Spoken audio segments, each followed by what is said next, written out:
Hello friends, welcome to only eyes foundation. सभी friends का बहुत बहुत स्वागत है। तो आज की क्लास में बच्चों हम बात करने वाले हैं लॉ एंड सोशल जस्टिस की। देखेंगे कि कॉन्स्टिट्यूशन में ऐसे कौन से प्रोविज़न किए गए, साथ ही गवर्नमेंट के द्वारा ऐसी कौन कौन से जो लॉज हैं वह बनाए गए ताकि सोशल जस्टिस को प्रमोट किया जा सके। कैसे ये दोनों चीज़ें एक दूसरे के साथ जुड़ी हुई हैं, इस पर भी हम बात करेंगे। तो ये जो है social and political life part 3 यानी क्लास 8 का जो आपका पॉलिटी उसका लास्ट चैप्टर है। फर्स्ट हमने बात की इंडियन कॉन्स्टिट्यूशन क्या है, सेकुलरिज्म को समझा, पार्लियामेंट को जाना, जो judiciary, social justice and marginalised की बात की, इकोनॉमिक प्रेजेंस ऑफ गवर्नमेंट में लास्ट हमारी चर्चा पब्लिक फैसिलिटीज की थी, और आज हम बात करने वाले हैं लॉ एंड सोशल जस्टिस की। ठीक है, लॉ एंड सोशल जस्टिस की जो बात है वह हम करेंगे।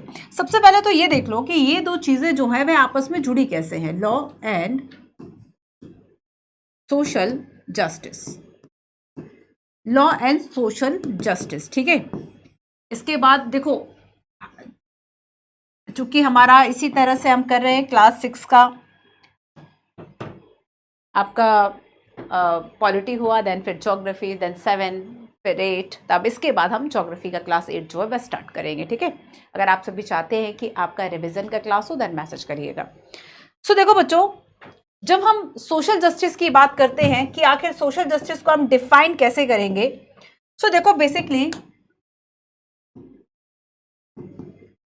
सोशल जस्टिस क्या है, सामाजिक न्याय,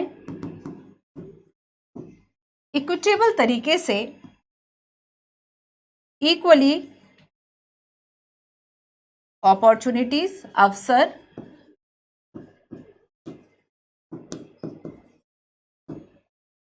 distribution of wealth, resources, distribution of wealth,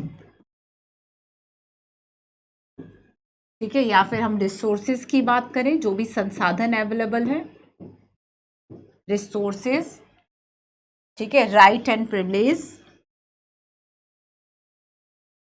जो भी राइट्स मिले हैं, तो इन सभी ये सभी चीजें जो है वह कैसी होनी चाहिए, एक सोसाइटी में इक्वली होनी चाहिए। मतलब समान रूप से जब सभी व्यक्तियों के बीच में संसाधनों का बंटवारा ठीक हो, उनको अवसर और अधिकार बराबर मिले, संसाधनों तक उनकी पहुंच हो, एक्सेसिबिलिटी हो, तो इसी एक पॉइंट को हम क्या कहेंगे, सोशल जस्टिस कहेंगे इस कंडीशन को। ठीक है, तो सामाजिक न्याय क्या है कि सभी व्यक्तियों को एक अधिकार, रिसोर्स, अवसर, है ना, ये सारी चीजें जो है वह मिलनी चाहिए। So social justice is a view that everyone deserve equal economic and political rights, है ना। तो यहां पर हम देखेंगे कि सोशल जस्टिस क्या है। सोशल जस्टिस यानी इक्वली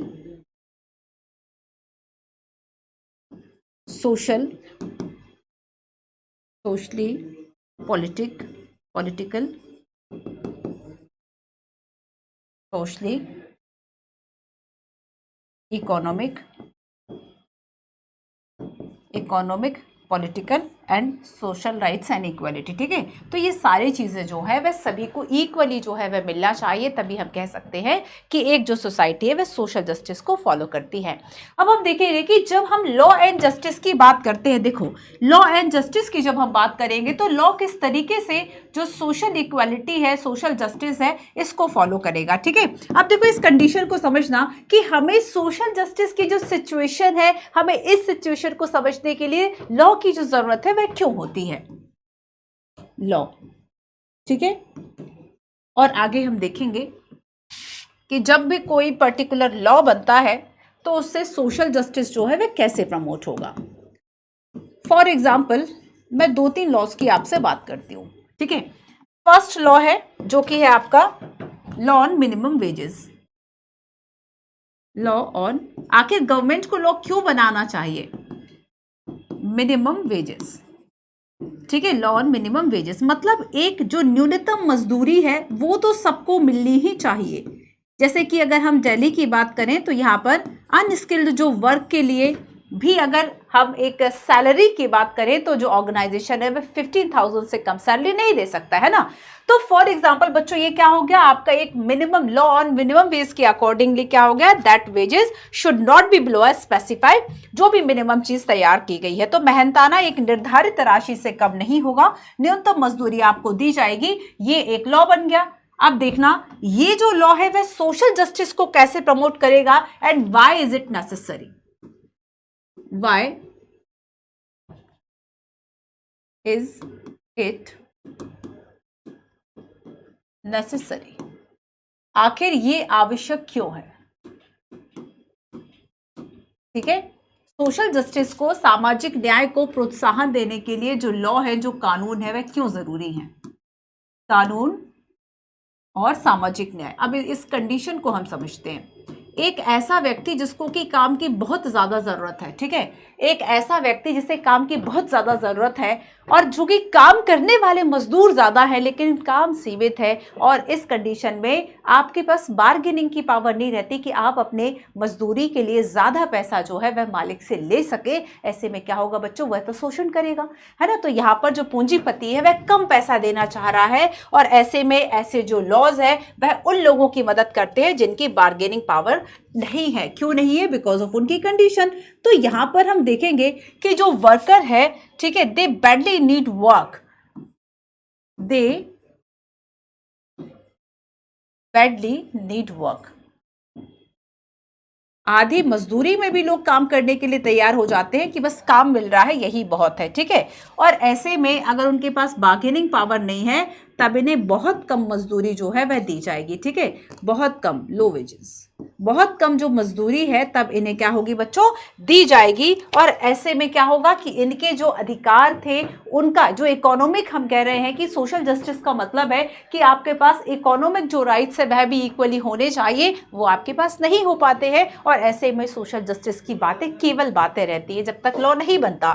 तो इस वजह से हमें इस तरह के जो लॉज है उनकी जरूरत है। फॉर एग्जाम्पल अब मैं एक दूसरे लॉ की बात करती हूँ, ठीक है, एक लॉ हमने यहां पर देख लिया मिनिमम वेज को लेकर, अब देखो अब दूसरे लॉ की हम बात करेंगे।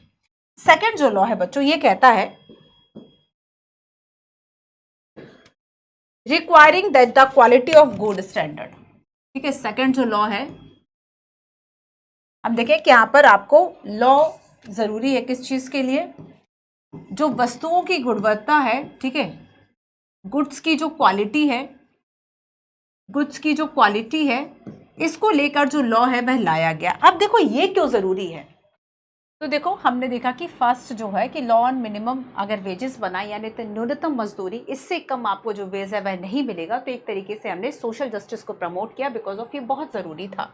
अब सेकंड हम बात करेंगे बच्चों की जो लॉ है वह गुड्स क्वालिटी को लेकर बनता है कि जो वस्तुएं हैं उनकी गुणवत्ता आखिर क्यों ज़रूरी है। तो हम देखेंगे कि चूंकि लोगों के स्वास्थ्य के लिए, उनके हेल्थ, उनकी लाइफ के लिए ये बहुत ज़्यादा ज़रूरी होता है, so consumers might be put to risk by the poor quality. तो यहाँ पर हम देखेंगे कि जो कंज्यूमर है, ठीक है, जो उपभोक्ता है, इसको अगर बहुत पुअर क्वालिटी मिलती है खाने की चीज़ों की और इन सब की, तो बहुत ज़्यादा जो रिस्क है बच्चों वह हो सकता है ना, अगर क्वालिटी ऑफ जो प्रोडक्ट है वह ख़राब हो। इसीलिए बहुत ज़रूरी है कि गवर्नमेंट जो है वह इस तरह के जो लॉज है वह लेकर आए। तीसरा और एक इम्पॉर्टेंट लॉ हम देखते हैं, law requiring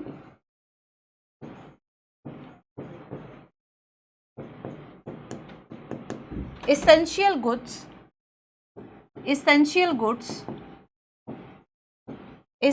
goods are not high।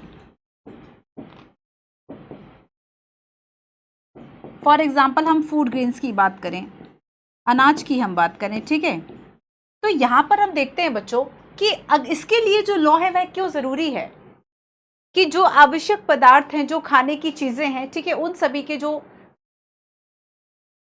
Prices हैं वे बहुत ज़्यादा ना बढ़े। तो ये इसलिए ज़रूरी है ताकि ऐसे लोग भी अफोर्ड कर सकें ये सारी इसेंशियल चीज़ को, इसेंशियल जो कमोडिटीज़ हैं जो कि बहुत ज़्यादा पुअर हैं, है ना, तो यहाँ पर गरीब व्यक्ति जो है, जो कि अनेबल है अफोर्ड करने में इन गुड्स को, उनको मिल सके। और इसी वजह से जो इसेंशियल जो भी कमोडिटीज़ हैं, चाहे हम यहाँ पर वीट की बात करें, फूड ग्रेन्स की बात करें, कैरोसिन की बात करें, उन सभी के जो प्राइजेस हैं गवर्नमेंट इन चीज़ों पर नज़र रखती है। तो ये है सोशल जस्टिस का एक कॉन्सेप्ट कि किस तरीके से जो है हम लॉ लाकर इस चीज़ को करते हैं। ठीक है, अच्छा देखो आगे हमें पढ़ना है एक बड़ा ही इंटरेस्टिंग, मैं आपको सोशल जस्टिस का एक कॉन्सेप्ट बताती हूँ जो कि हम क्लास 11 में पढ़ते हैं। जब हम पॉलिटिकल थ्योरी को पढ़ेंगे तब हम जॉन रॉल्स का एक थ्योरी पढ़ते हैं सोशल जस्टिस का, यहाँ पे भी पढ़ लो, ठीक है, कनेक्ट करना हम सीखेंगे।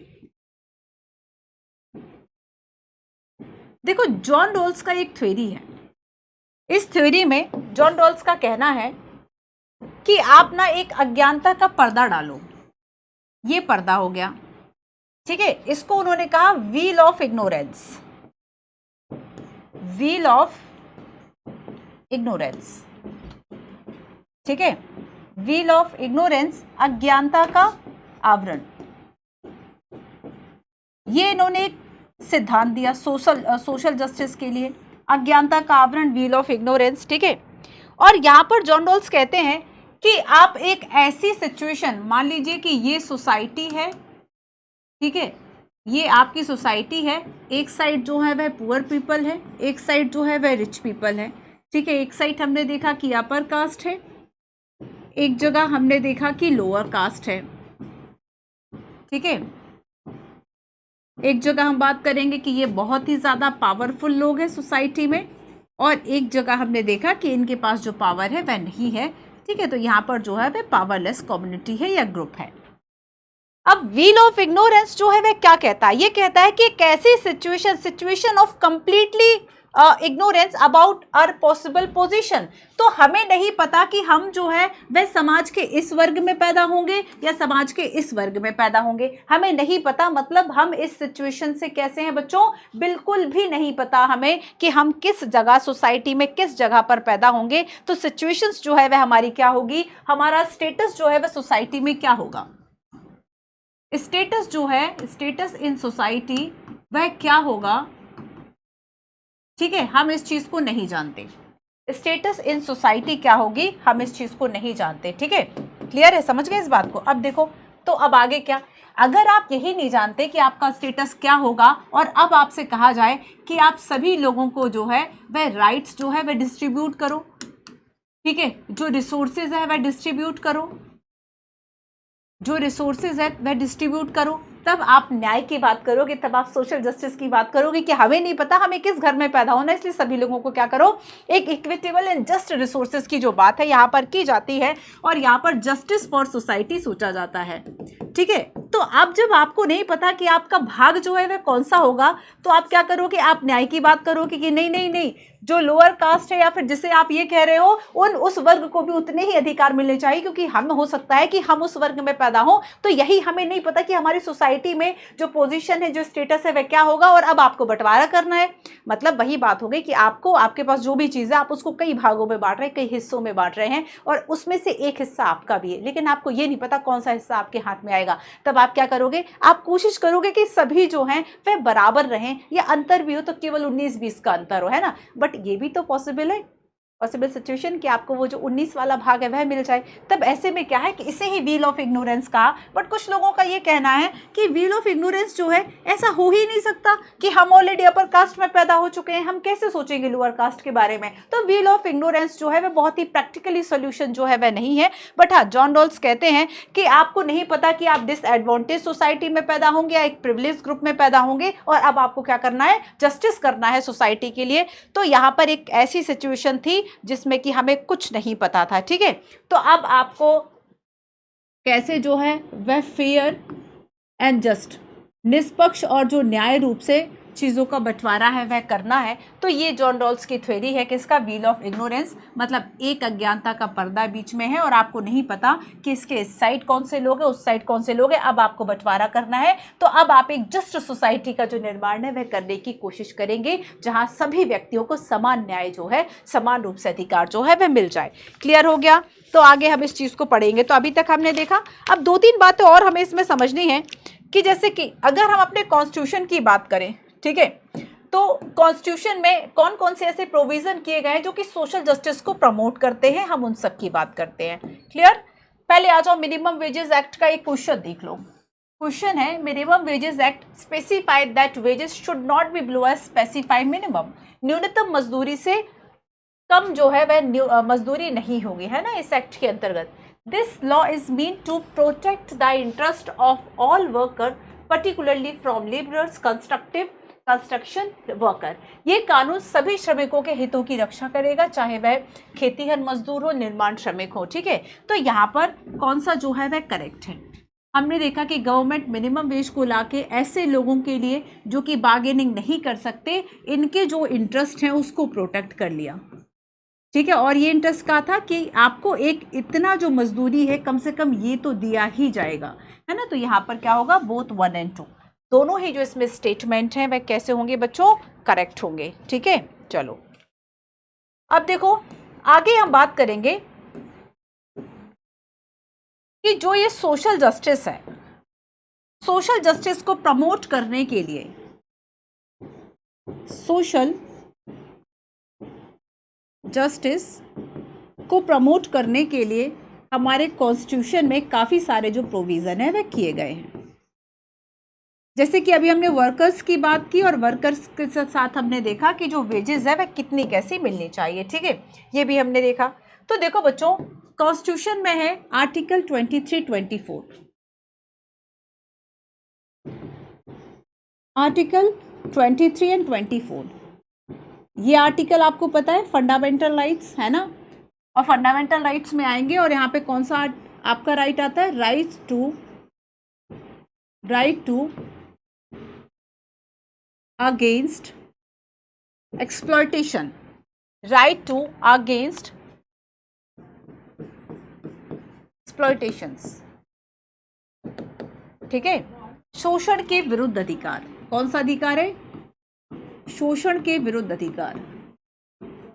देखो, एक न्यायपूर्ण समाज बनाने के लिए ये ज़रूरी था, क्योंकि जिस वक्त हमारा देश आज़ाद हुआ था, बहुत कई पीढ़ियां जो है वह कई लोगों के यहाँ, कई जो ज़मींदार थे उनके यहाँ, महाजनों के यहाँ उनकी जो पीढ़ियां हैं वह काम कर रही थी, एक बंधुआ मजदूरी जो है वह चल रही थी, है ना। तो यहाँ पर कई पीढ़ी दर पीढ़ी जो है वह महाजन का जो कर्ज है वही ही नहीं चुका पा रहे थे, जो उन्होंने लोन लिया था, क्योंकि इंटरेस्ट इतना ज़्यादा था। तो यहाँ पर हम देखेंगे कि सोशल जस्टिस के लिए दैट टाइम बहुत ज़रूरी था कि हम अपने फंडामेंटल राइट में जो है वह राइट टू अगेंस्ट एक्सप्लॉयटेशन को शामिल करें। और इसमें 2-3 बातें जो हैं वह शामिल हैं, जैसे कि राइट टू अगेंस्ट एक्सप्लॉयटेशन की जब हम बात करेंगे फ्रेंड्स, तो इसमें आर्टिकल जो 23 है, देखो आर्टिकल 23 में शामिल है कि जबरन श्रम नहीं कराया जाएगा, बेकार सर्विस जो है वह नहीं कराई जाएगी, साथ साथ में जो ह्यूमन ट्रैफिकिंग है, जो मानव का व्यापार है वह नहीं होगा। तो यहाँ पर traffic in human being, traffic in human being and बेगार, और जो भी बेगार के बाकी रूप होते हैं, ठीक है, फोर्स लेबर, जबरन श्रम की अगर हम बात करें तो इन सभी को प्रोहिबिटेड किया गया और पनिशेबल किया गया, प्रोहिबिटेड, ठीक है, एंड पनिशेबल, दंडनीय भी और प्रतिबंध भी। ठीक है, अब देखो ये 23 था, अब आर्टिकल 24 जो है वह किसकी बात करता है, इसे भी जरा देख लो। तो जो आपका आर्टिकल 24 है ये बात करता है बच्चों की, ठीक है, चिल्ड्रंस की। और हम देखेंगे कि ये ऐसे चिल्ड्रंस, स्पेशली आर्टिकल कहता है कि जो भी बच्चे है ना, no child below the age of 14 year, ठीक है, जो भी बच्चे हैं जो कि 14 ईयर से कम है, इन्हें इन्हें आप किस में नहीं लगा सकते, खतरनाक कार्यों में नहीं लगा सकते, जो हजार्डस वर्क है वो नहीं लगा सकते, कारखानों में प्रतिबंधित हैं ऐसे बच्चे, है ना। तो no child below the age of 14 year shall be employed in work in any industry, factory और माइन। ज़्यादातर देखो बच्चों को फैक्ट्री एंड माइन, जैसे हम कारखानों की बात करें, आपने देखा होगा कि कई न्यूज़ आपने 2-3 साल पहले शायद सुनी भी होगी, पटाखा फैक्ट्री में कई बच्चे भी काम करते थे और यहाँ पर सुप्रीम कोर्ट ने खुद उस चीज़ को संज्ञान में लिया। तो हम देखेंगे कि बच्चों को खतरनाक कार्यों में नहीं लगाया जा सकता, क्योंकि बच्चे जो है वह राष्ट्र निर्माण करने वाले हैं। और अगर ऐसे में शुरुआत में ही आपने बच्चों के साथ इतना इनजस्टिस कर दिया कि उन्हें बढ़ने ही आगे नहीं दिया, है ना, अब वो अपना जीवन ही नहीं बचा पाए, आप उनसे खानों में काम करो, माइंस में काम करवा रहे हैं, तब कैसे उनका जो विकास है वह होगा। तो ऐसे में बच्चों आर्टिकल जो 24 है वह ये कहता है कि आपको no child below the age of 14 year shall be employed in work in any factory और माइन, है ना। और साथ ही engaged in any other, साथ ही engaged in any other, जो खतरनाक प्रकृति के जो कार्य होते हैं, ठीक है, जो हजार्ड्स जो वर्क हैं, जो खतरनाक तरीके के काम है, इनमें इसको बच्चों को नहीं एम्प्लॉयमेंट करा जा सकता। और जो ऐसा करेगा उस मालिक के खिलाफ जो कंप्लेन है वह की जा सकती है और यहाँ पर उसको दंडनीय अपराध दिया जाता है, ठीक है।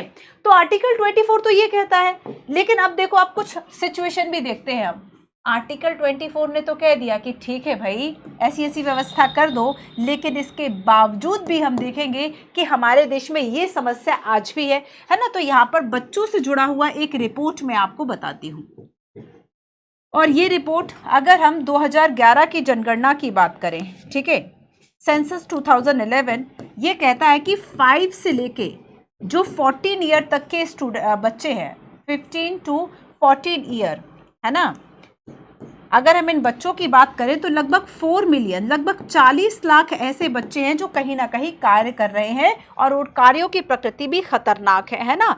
तो 4 मिलियन जो चिल्ड्रन हैं, 4 मिलियन जो चिल्ड्रंस हैं, ये क्या है बच्चों, ये खतरनाक प्रकृति के जो कार्य हैं,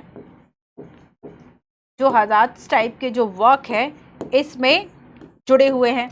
ऐसे में अब पार्लियामेंट क्या करेगा, अब आगे भूमिका देखो गवर्नमेंट की, कि यहाँ पर पार्लियामेंट 1986 में एक एक्ट लेकर आया, पार्लियामेंट 1986 में एक एक्ट लेकर आया जिसमें प्रोहिबिटेड किया गया फिर से बच्चों के इस तरह के कामों को, और इसके अलावा यहाँ पर इसे एक कॉग्निजेबल, एक पनिशेबल जो ऑफेंस है वह भी बनाया गया, पनिशेबल जो ऑफेंस है वह भी बनाया गया, ठीक है। तो हम देखेंगे कि 40 जो ये एक्ट था 1986 का, 1986 का ये जो एक्ट आया, ठीक है, child labour act, child labour act, child labour act prohibition and regulation, prohibition and regulation, ठीक है। अब देखो यहाँ पर कहा गया कि जो 14 से लेके 18 एज के जो ये बच्चे हैं ना, इन्हें किसी भी तरह से हजार्डस जो ऑक्यूपेशन है उसमें नहीं रखा जा सकता, ठीक है। 14 से जो 18 साल के बच्चे हैं, इन्हें इस तरह के ऑक्यूपेशन में नहीं रखा जा सकता जिसकी की प्रकृति खतरनाक हो। अगर ऐसा किया गया है तो ये क्या है, एक कॉग्निजेबल ऑफेंस है, ठीक है, ये एक संज्ञेय अपराध है, ठीक है, कॉग्निजेबल ऑफेंस जो है इसको माना जाएगा। और इसकी मॉनिटरिंग के लिए गवर्नमेंट ने क्या किया, एक पेंसिल पोर्टल, आप मुझे कमेंट करके बताएंगे कि जो पेंसिल पोर्टल है वह क्या है और इसका जो फुल फॉर्म है वह क्या है, ठीक है।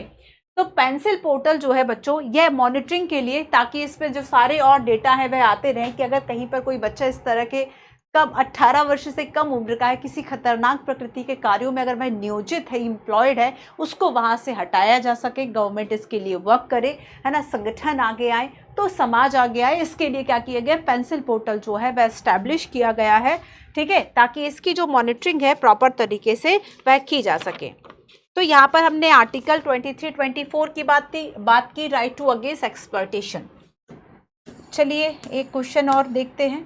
क्वेश्चन है child labour prohibition and regulation amendment act 2016। अब देखो 2016 में अमेंडमेंट एक्ट भी आया, जिसे आप देखते हैं कि संशोधन जो है वह होते रहते हैं, अमेंडमेंट जो होते रहते हैं, जिसमें कि कुछ प्रोविजन चेंज कर देते हैं।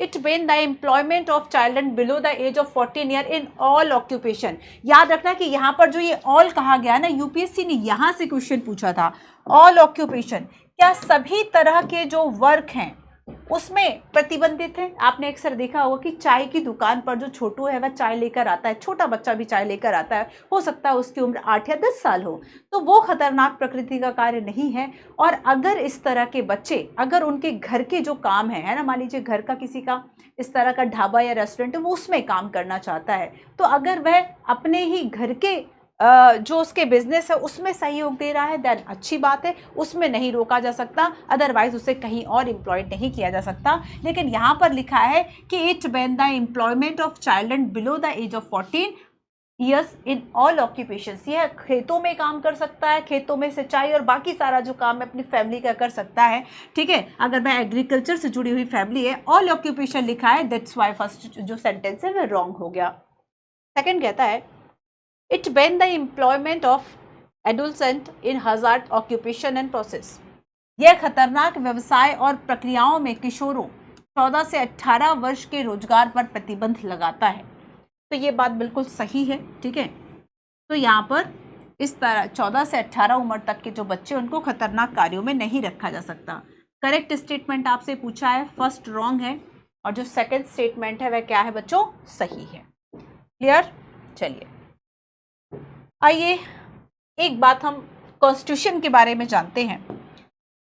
Which of the following is purpose of the constitution? It lay out certain ideal that form of basis of the kind of country. ठीक है, अगर हम देखेंगे कि जो कंट्रीज के लिए बेसिकली इस तरह के जो आइडियल्स हैं, इस तरह के जो आदर्श हैं, जो कि एक बेसिक का काम करे, आधार का काम करे, उसको तैयार करेगा। It define the nature of a society, countries political system, राजनीतिक जो व्यवस्था है देश की, जो पॉलिटिकल सिस्टम है, उसको तैयार करने का काम होगा। थर्ड, इट प्रिवेंट ट्रेनिंग और domination by the majority over minority. याद करो जब हमने चैप्टर 1 कॉन्स्टिट्यूशन की बात की थी। इट प्रिवेंट ट्रेनिंग, जो निरंकुशता है ना, किसकी, जो बहुमत है, मेजोरिटी है, जो बहुसंख्यक है, उसकी ट्रेनिंग, उसकी जो ट्रेनी है उसको रोकना, उसके डोमिनेशन को रोकना माइनॉरिटीज के ऊपर, डेफिनेटली सही है। It help to save us from ourselves, है ना, हमें खुद को खुद से बचाना। इस काम ने क्या देखा था कि फॉर एग्जांपल आप बहुत ही ज़्यादा एक आपका एक स्ट्रॉन्ग अपोजिशन से आप सोचते हैं कि नहीं, अब देश में पॉलिटिकल सिस्टम जो कि भ्रष्ट हो चुका है, इसलिए अब हमें मिलिट्री रूल चाहिए, इसलिए हमें कोई ऑटोक्रेसी चाहिए, हमें कोई डिक्टेटरशिप चाहिए, लेकिन लॉन्ग टर्म के लिए अच्छी नहीं होती। और जो कॉन्स्टिट्यूशन है वह इतना स्ट्रॉन्ग है कि आपके इस तरह के विम्स, इस तरह के जो उन्माद होता है, उससे खुद को बचा सके। बेसिक स्ट्रक्चर, क्योंकि हम कॉन्स्टिट्यूशन का चेंज नहीं कर सकते। तो ये चारों ही उद्देश्य जो हैं, ठीक है, आपको इसमें बताना है कि जो पर्पस है संविधान का वह क्या होगा। तो यहाँ पर ऑल, सारे चारों है ना, 1, 2, 3 एंड 4 सभी जो है इसके उद्देश्य होंगे। क्लियर है। अब देखो हम थोड़ा सा एनवायरनमेंट को लेकर समझते हैं, और हम यहाँ पर एनवायरनमेंट को समझने के लिए हम बात करते हैं भोपाल गैस ट्रेजेडी की, जो से 3 दिसंबर 1984 की रात में होती है। भोपाल गैस ट्रेजेडी की अगर हम बात करेंगे बच्चों, तो इसमें मिथाइल आइसोसाइनाइड जो गैस है, कई बार ये क्वेश्चन पूछा गया था कि भोपाल गैस ट्रेजेडी में कौन सी जो गैस है वह लीक हुई थी। चूंकि बच्चों यहाँ पर क्या किया गया था, कॉस्ट कटिंग करने के लिए जो यूनियन कार्बाइड कंपनी थी, जो पेस्टिसाइड्स बनाती थी, उसने केवल कॉस्ट कटिंग करने के लिए क्या किया था, कुछ सेफ्टी मेजर्स जो है वह फॉलो नहीं किए थे, है ना। इंडिया में जो इस तरह की कंपनियां हैं वह अगर अपनी फैक्ट्री इस्टेब्लिश कर रही हैं तो उसके पीछे एक रीज़न होता है कि हमारे यहाँ एनवायरनमेंट, पॉल्यूशन, इन सब को लेकर बहुत ज़्यादा कठिन रूल्स जो है वह नहीं है ना। बाकी विकसित देशों की अगर हम बात करें तो उसमें है, तो लोग वहाँ पे फैक्ट्री इस्टेब्लिश ना करके यहाँ कर लेते हैं कि ठीक है हम यहाँ कर लेते हैं। तो यहाँ पर क्या हुआ बच्चों कि ये जो 1000 डिजास्टर है ना, ये अगर हम वर्ल्ड की टॉप 10 घटनाओं की बात करते हैं कि जो ह्यूमन डिजास्टर कहे जाते हैं, उसमें से one of Bhopal gas tragedy, ठीक है। कई हजारों लोग इससे मर गए थे, इस पॉइजनस जो गैस थी, कई लाखों लोग जो है इससे प्रभावित हुए थे। आज भी यहाँ पर इसका जो प्रभाव है वह देखा गया। तो हम देखेंगे कि यहाँ पर ये जो सेफ्टी लॉज हैं कि अगर हमें कॉन्स्टिट्यूशन में राइट टू लाइफ जो है वह गारंटी दी गई है आर्टिकल 21, तो कॉन्स्टिट्यूशन का क्या वायलेशन नहीं था अगर इस तरह के सेफ्टी मेजर्स फॉलो नहीं किए। रातों रात जो लोग सो रहे थे इस पॉइजनस गैस से, वे सोते ही रहे। तो यहाँ पर राइट टू लाइफ जो है वह किस बात की गारंटी दी जा रही, जब आपने इस तरह के जो कारखाने थे, इस तरह की जो फैक्ट्रीज थे, उनको सेफ्टी नॉर्म्स फॉलो करने के लिए नहीं कहा, और इन्होंने छोटी सी कॉस्ट कटिंग के लिए इस तरह के जो डिजास्टर्स है उसको होने दिया, जिससे लाखों लोग प्रभावित हुए। सो हम देखेंगे बच्चों कि यहां पर 1984 है ना, 1984 में ये जो ट्रेजेडी है वह हुई थी। और हम देखेंगे कि यहां पर जो जिस गैस का रिसाव हुआ था, ठीक है, methyl isocyanide gas, methyl isocyanide gas, ठीक है। इस गैस का जो रिसाव है यहाँ पर हुआ था, हाईली पॉइजनस ये गैस थी, और यहाँ पर आर्टिकल 21 का एक तरीके से ये वायलेशन ही था। आर्टिकल 21 का ये क्या था बच्चों, वायलेशन था। अब देखो इन सभी चीज़ों के चलते सुप्रीम कोर्ट के द्वारा कई डिसीजंस में ये कहा गया कि राइट टू एनवायरनमेंट, ठीक है, right to environment, right to healthy environment, और इसमें फ्रेश एयर भी आती है, फ्रेश एयर एंड वाटर, ठीक है। ये क्या है, आपका आर्टिकल 21 का हिस्सा होगा। ये सब डायरेक्ट जरूर नहीं लिखे हुए हैं, पर हमारा आर्टिकल 21 जो राइट टू लाइफ है, इसका दायरा बहुत बड़ा है। राइट टू लाइफ का है ना, राइट टू लाइफ का जो दायरा है वह बहुत बड़ा है। तो आर्टिकल 21 जो है वह क्या कह रहा है, इसमें आपका राइट टू हेल्दी एनवायरनमेंट जो है वह शामिल है, और पॉल्यूशन फ्री जो एयर है, जो वाटर है, इसका भी अधिकार आपको आर्टिकल 21 के अंतर्गत जो है वह दिया गया था। आगे हम देखते हैं बच्चों कि यहाँ पर बेसिकली गवर्नमेंट की ये रिस्पॉन्सिबिलिटी है कि वह इस चीज़ के जो मेजर्स है वह बनाए और इसको फॉलो कराए। इस तरह के जो कारखाने, इस तरह की जो फैक्ट्रीज हैं, तो यहाँ पर ये रिस्पॉन्सिबिलिटी किसकी है, ये गवर्नमेंट की रिस्पॉन्सिबिलिटी है, ठीक है। तो क्या है बच्चों, गवर्नमेंट जो है वह रिस्पॉन्सिबल है इस चीज़ के लिए।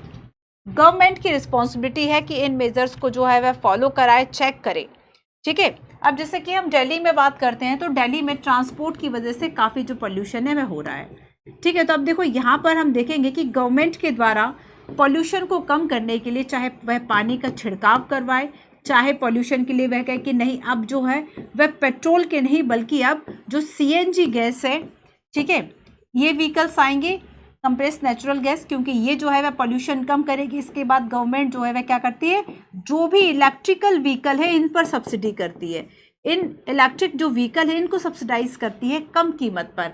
तो यहाँ पर ये एक तरीके से क्या है कि पेट्रोल वाली जो गाड़ियाँ हैं उनको सब्सिडाइज नहीं किया जा रहा, इनकी कीमतें तो बढ़ी रही हैं, लेकिन जो इलेक्ट्रिक व्हीकल है, चाहे आप स्कूटी देखें, चाहे आप छोटी वाली कार देखें, तो ये सारी चीज़ें क्या है बच्चों कि अब इलेक्ट्रिक व्हीकल पर आप देखेंगे कि 100% तक तो समटाइम्स जो है वह टैक्स रिडम्पशन आपको मिल जाता है। तो ये सारे क्या है कि गवर्नमेंट जो है वह पॉल्यूशन को कम करने के लिए जो कुछ नीतियां हैं वह बनाती रहती है, ठीक है। तो राइट टू एनवायरनमेंट ये भी आपका आर्टिकल 21 का हिस्सा होगा, ठीक है, क्लियर है। सो आपने देखा कि एक तरीके से जो इस तरह की इंडस्ट्रीज हैं उन सभी पर रेस्ट्रिक्शंस लगाई जाती है। जैसे कि हम देखते हैं कि जो एनजीटी था, है ना, एनजीटी के द्वारा क्या कहा गया, राष्ट्रीय हरित प्राधिकरण। तो यहाँ पर जो नेशनल ग्रीन ट्रिब्यूनल है वह कहता है कि अगर आपने यमुना में कचरा फेंका तो आप पर 500 1000 रुपए का या 5000 रुपए का जो जुर्माना है वह लगाया जाएगा।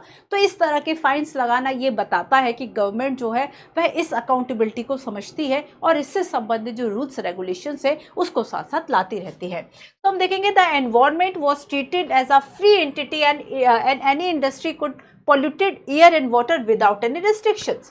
The Bhopal disaster brought an issue in the environment in the forefront. मतलब अगर एनवायरमेंट का जो ये इशू है अगर सामने आया है, इसके पीछे भोपाल गैस ट्रेजेडी जो है उसका बड़ा इंपॉर्टेंस रहा है इस चीज में। In response to this the Indian government introduce new law on the environment. पर्यावरण को लेके कई इस तरह के जो अधिकार है, कई इस तरह के जो लॉज है, जो नॉर्म्स है, वह इंट्रोड्यूस किए आफ्टर 1984 जब हमने इस भयंकर ट्रेजेडी को देखा। The right to life is a fundamental right under article 21 of the constitution and include the right to the enjoyment of pollution free water and air for full enjoyment of life. तो हम अपने जीवन का आनंद लेने के लिए बहुत ज़रूरी है कि हम पॉल्यूशन फ्री एयर, है ना, और जो एक क्लीन वाटर है ये हम ले सकें। जैसे कि SDG 6 में हमने क्लीन वाटर सैनिटेशन की जो बात है वह की थी। तो ये एक बेसिक नीड है। तो अगर ये सारी चीज़ें हमारे राइट टू लाइफ के लिए ज़रूरी है तब बहुत ज़रूरी है कि गवर्नमेंट जो इस चीज़ की गारंटी ले, क्योंकि आर्टिकल 21 में सारी चीज़ें लिखी हुई है। तो सरकार जो है वह समय समय पर इस तरह के जो लॉ है वह लेकर आती है।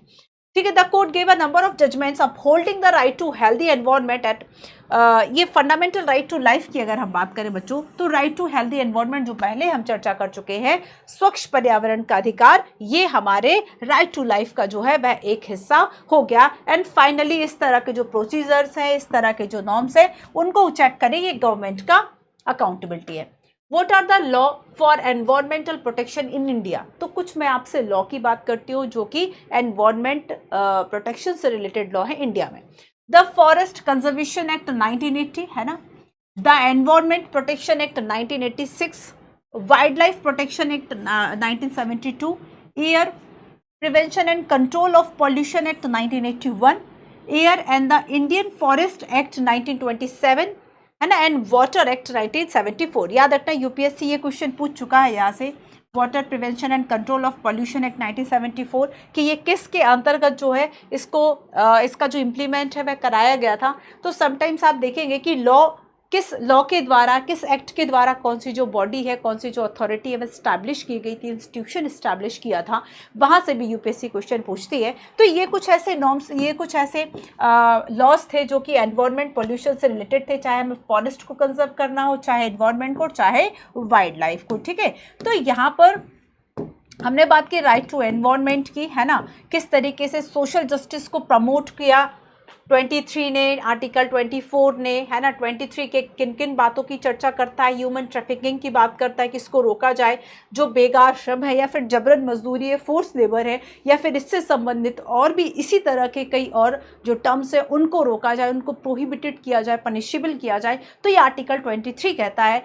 यूपीएससी पूछ चुका है कि आर्टिकल 23 का क्या है सब्जेक्ट, आर्टिकल 24 का सब्जेक्ट क्या है। 2 से 3 बार ये जो क्वेश्चन है बच्चों में पूछा जा चुका है। ठीक है, तो आर्टिकल 24 जो है वह बच्चों से संबंधित है ना, और 14 से 18 वर्ष के जो बच्चे हैं वे किसी हजारदस जो वर्क है उसमें इंक्लूड ना हो, एम्प्लॉयड ना हो, उसके लिए भी पेंसिल पोर्टल है मॉनिटरिंग के लिए। और 1986 में पार्लियामेंट ने भी इस तरह का जो एक्ट है वह बनाया।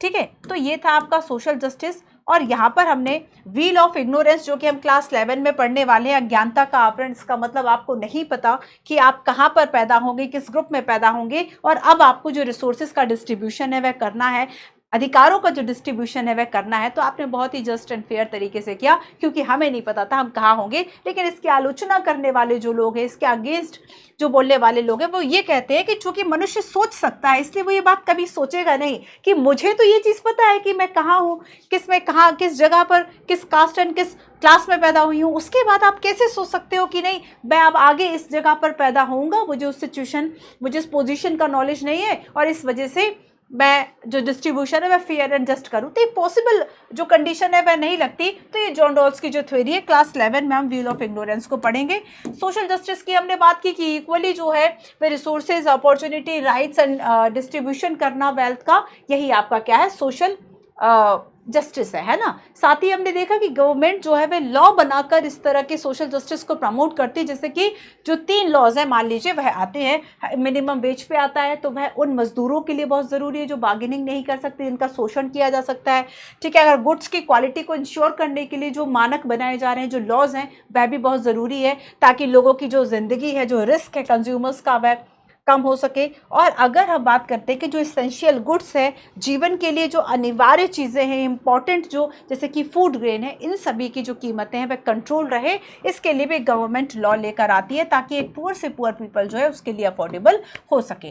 तो ये था बच्चों आपका पूरा social and political life part 3, जिसमें कि हमने constitution, secularism, parliament, judiciary, social justice, economic presence of government की बात की है ना। बात की आपके जो चैप्टर है वह छोटे थे, स्टार्टिंग के चैप्टर आपके बहुत बड़े थे, तो कॉन्स्टिट्यूशन, सेकुलरिज्म, पार्लियामेंट, जुडिशरी बहुत इंपॉर्टेंट है। और इसके बाद आपके जो चारों चैप्टर है सोशल जस्टिस से रिलेटेड है ना, तो जो आपका सोशल जस्टिस वाला है उससे आप इसको कनेक्ट कर सकते हैं, या फिर उस नोटबुक में आप इनको साइड में लिख सकते हैं। और ये चारों आपके याद रखना बहुत इंपॉर्टेंट टॉपिक है, आगे भी हम इसको 11 में और इन सब में इन सबको हम पढ़ेंगे, जुडिशरी एंड पार्लियामेंट एंड ये सब, ठीक है, क्लियर है।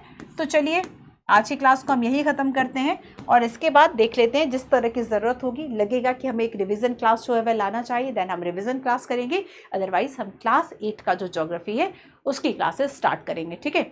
चलिए मिलते हैं हम अपनी नेक्स्ट क्लास में। Thank you so much.